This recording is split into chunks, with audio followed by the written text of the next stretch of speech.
Well, it's finally time to drag a new project car into this bay.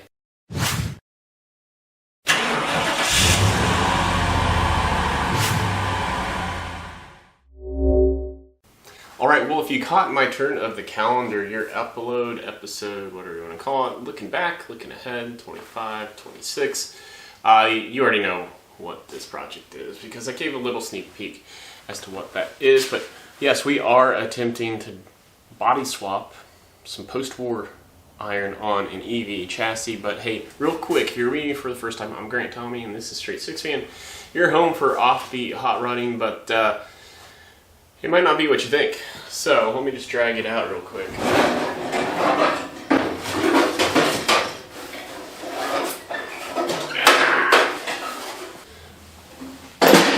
Okay, this is what I believe to be a 1949 to 1953 Murray torpedo that my dad found in the pasture behind their house.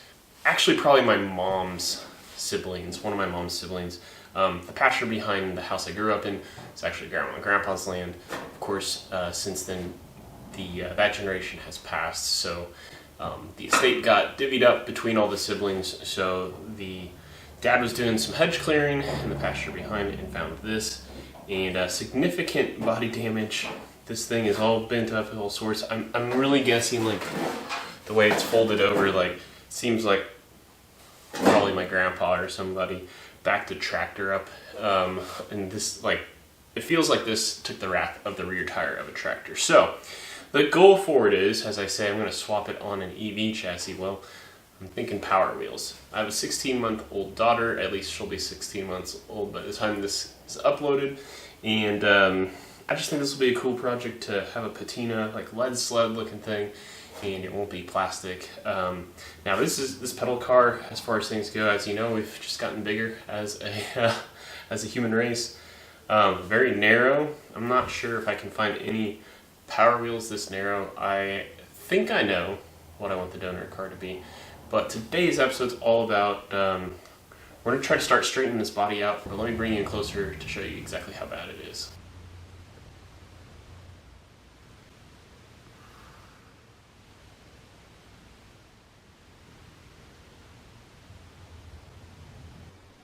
As you can see, the back is probably the straightest part of the whole entire carcass. We'll call it a carcass. We've got business, like it's the back axle probably pulled out of the rear seat, which is okay. I was probably going to want to make something softer for my daughter to sit on anyway, but yeah, the gist, everything here in the front, I mean, it's just folded over. We've got the front grille. I mean, I'm going to try to start pulling this out best I can, but I suspect that we will be cutting off a portion of the front clip and re-welding it back together. But, you know, again, that's the beauty of what this project is. As you guys know, if you've been following my channel for a long time, my Pontiac Grand Prix, it's actually sitting outside the other side of the garage door. I wanted to build a rat rod. That's what I want to do next for my next project. But I can't do that until that project is sold. So this is going to be a great learning experience. Like, learn how to, you know, what welding techniques work and don't work. The stakes are low for this. And then that'll be practice for when the day comes that I do get to, say, chop a top on some old International cab or something. But, you know, the other good part is there are portions of this front clip you can see like that are like riveted together. So there's a seam, you know, here. And maybe some of this can come apart too, you know, without the die grinder. So buzz off the rivets. But anyway, we don't need the pedal car assembly anymore, but it is really cool to see what, you know, rudimentary thoughts were going on in 1949 through 53. How the pedal car assembly works. I mean, you essentially have like a crankshaft. And then the pedals were really just a in and out, forward, back and forth, as opposed to like a chain and sprocket setup. But let's get to seeing what we can do to play a collision man here, and let's see what we can pull out.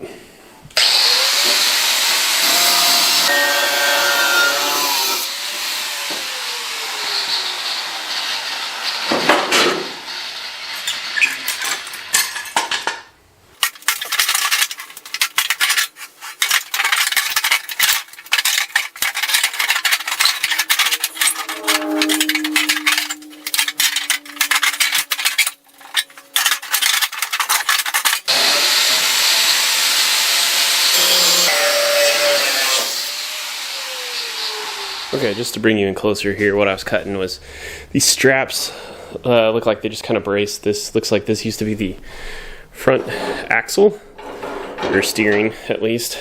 Kind of like a firewall, if you will. The pedals connected in the back. So I just feel like these may have been adding some, would be adding some undue like resistance as I try to fold this back over. So let's get back to it.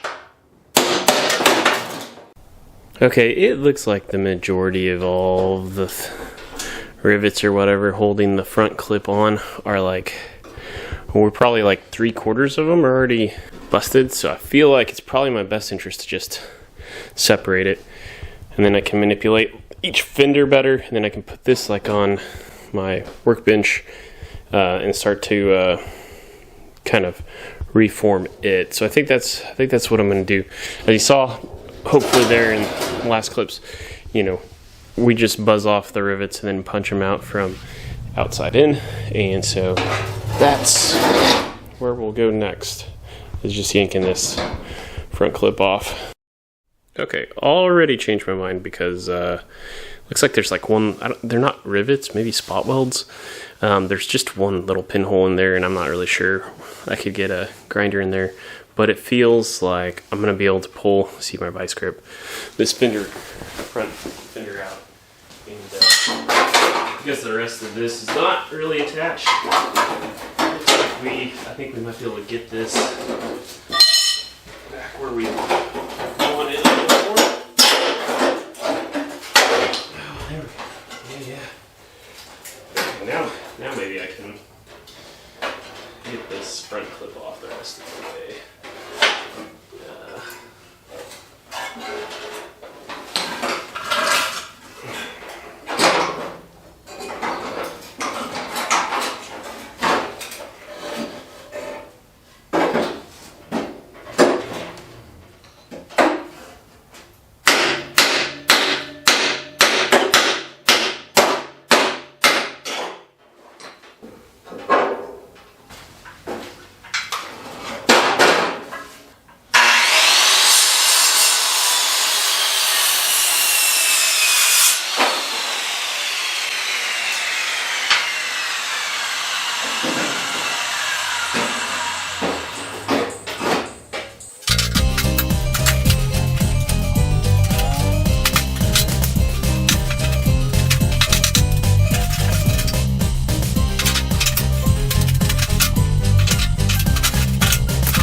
Well, as you can see, we still have a good amount of body work to do to just get this profile to get back to where it wants to be. This, you know, everything's kind of been in that way. We got the little bumper folded out. Little by little, I think we'll get there.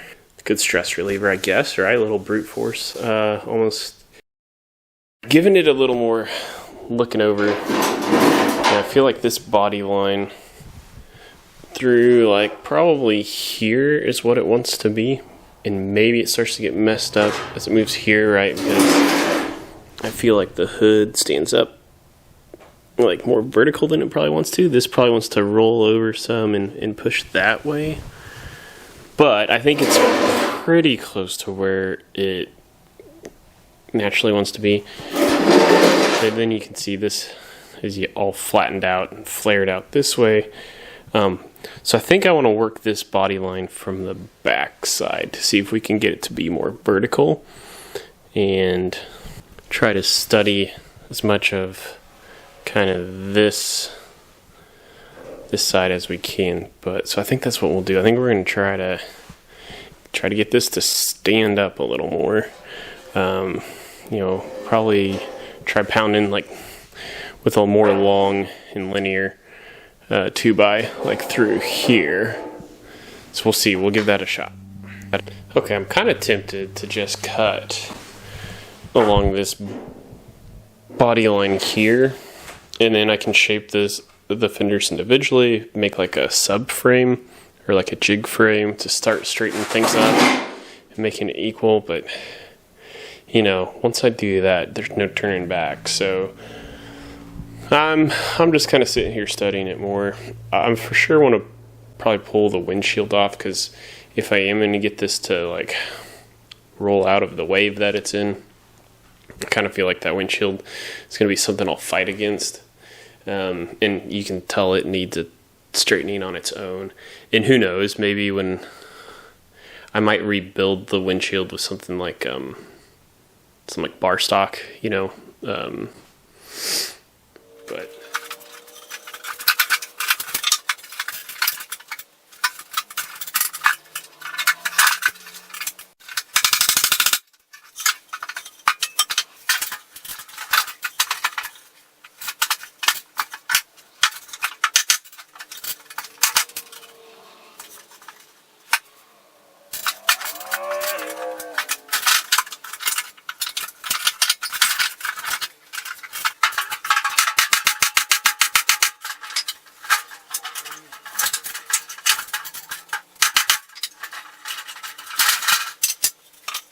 okay, so I have clamped a piece of flat strap here with the leading edge here along this body line, and we're gonna see if we can get this. You see how it's at a slant here? We're gonna see if we can rotate it to where it's a little more vertical, and hopefully that will make this stand up a little more like the other side, which again I think is, my hypothesis is like a tractor tire backed up the back wheel over this, and so that compressed, of course, this side, and then all of that energy went up and over. So anyway, I'm gonna set the U on the tripod, and we're gonna see if we can't take that crescent wrench and twist it.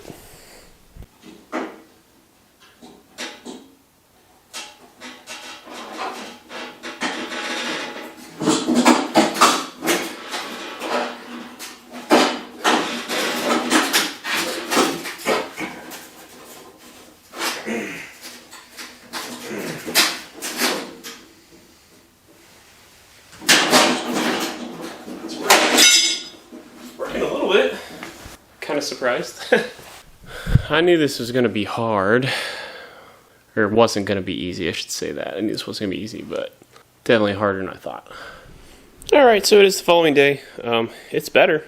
It's better than it was, but we still got a lot of work to do, and I'm still conflicted about whether or not I will slice it down the middle and section it and widen it. We're going to wait till we buy the donor car before we make that decision. So I think it is the following day. Martin Luther King Jr. Day. I do get the day off work, so we're going to see what we can do to try to hammer this out, but I think it'll just be time to start editing this upload here before too long. So yeah, I think this is where it's going to, like I said, we'll hammer this out some, but this is the crux of episode 1 was doing some straightening, and excited about the project, and hope you guys are too. Again, these will upload at the last day of every month. So if you're addicted to this series already, you'll have to wait till end of February for the next upload. But let's see where we can get on this.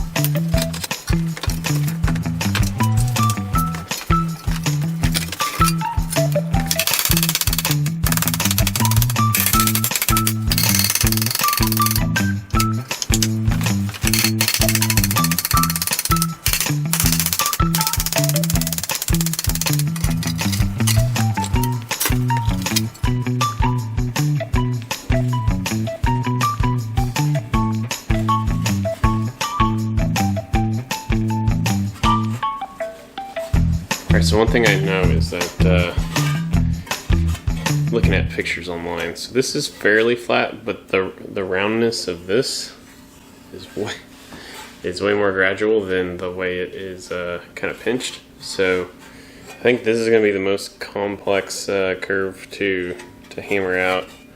So yeah, you probably saw me there trying to get the grill and the bumper vertical, but also for it to be pretty. Yeah, we gotta lay this back in here, so I don't know. That'll probably be next round. But let's get this into the editing room and let's call it an episode. But hey, appreciate you tuning in. If you want to see this project go further, faster, the best way to do that is support me is by buying merch. There's a link down in the description below to my Spreadshirt store. But I appreciate you hanging out this long, and to all of my 6 fans out there, thanks for watching.